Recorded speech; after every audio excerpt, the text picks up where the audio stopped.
Hello again. Welcome back to HCI's Malnutrition and Cancer series.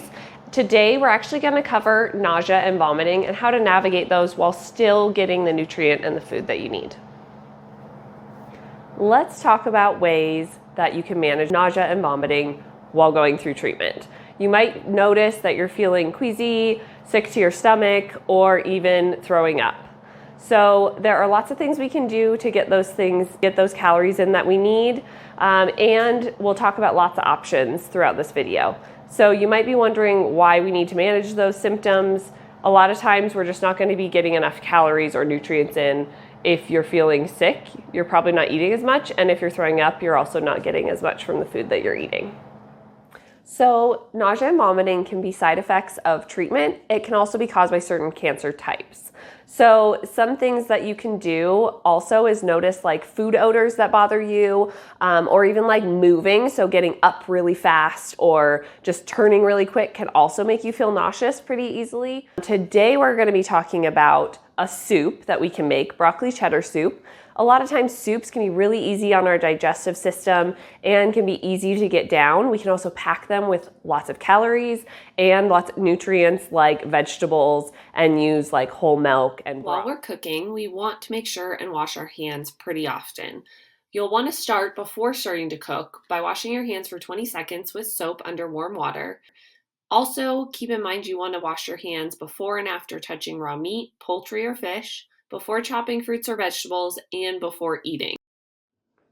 Washing your fruits and vegetables before you eat or cook with them helps ensure that they are clean and that any dirt has been removed. I know that dealing with nausea and vomiting can be really difficult, so I wanted to talk about some other ways that you can manage these symptoms. Let's talk about ways to manage nausea. Eat foods that are easy on your stomach.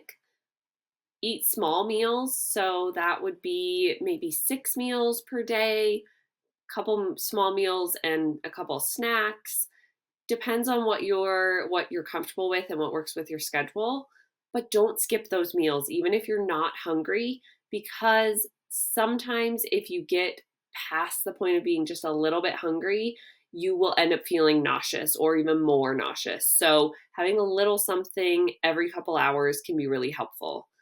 Eat something right when you wake up. So a lot of times you may start to feel nauseous pretty quickly. So eat a little something that sounds easy right when you get up. You could even have it on your nightstand so you don't even have to get out of bed, and have that right as you wake up because that can help you not start feeling really nauseous. Sip on liquids between meals and choose liquids that have calories. So a smoothie, a protein shake, coconut water, juice, something that has some calories to help you also not start to feel nauseous and to get calories in. Eat foods at room temperature. Of course, if you really like soups and those feel good to you, have those. If smoothies are okay when they're cold and don't make you feel uncomfortable and nauseous, have that. So always individualize these recommendations and do what works for you. Plan to eat more when you usually feel good. So at a time that you're feeling really good during the day, plan to have a little bit larger of a meal. Of course, you're going to have to experiment and play around with these things, but hopefully some of these tips help ease your nausea a bit. You're thinking, well, I'm not just nauseous, I'm actually throwing up. So in that case, try to sip on clear liquids to prevent dehydration. These can include water, coconut water with a sprinkle of sea salt, broth, apple juice, sports drinks, caffeine-free teas, Jell-O, honey and worm water, popsicles, whatever you can get down, and especially have things that aren't just water because that's going to help prevent dehydration even more.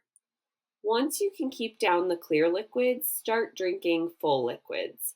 Examples of full liquids are hot cereals like cream of wheat, instant oatmeal, and grits,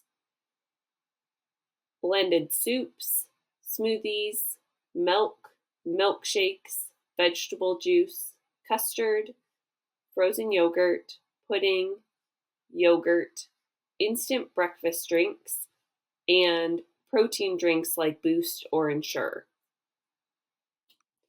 Once you're feeling better and keeping the full liquids down, you can start adding in solid foods. So just take it easy and choose foods that are easy on your stomach.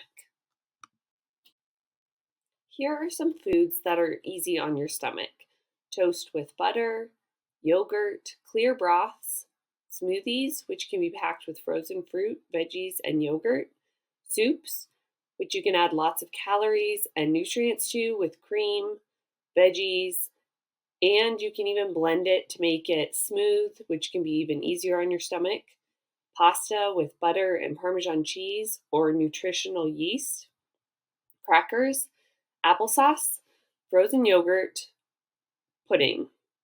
All of these foods are typically easy on your stomach, but just choose foods that sound good to you and that you can stomach. So, if you were eating full liquids or you're just not feeling very good, blending this soup up could be really helpful because it's a lot easier for our stomach to tolerate. So, try that and see how it goes. Sometimes these strategies are not enough, and a medication can help prevent you from throwing up or feeling nauseous so you can get the nutrients you need during treatment. Talk to your doctor if nausea is preventing you from eating enough or you can't keep anything down. They can prescribe medications to help. So remember to avoid your favorite foods and eat whatever you can stomach. I'll see you next time.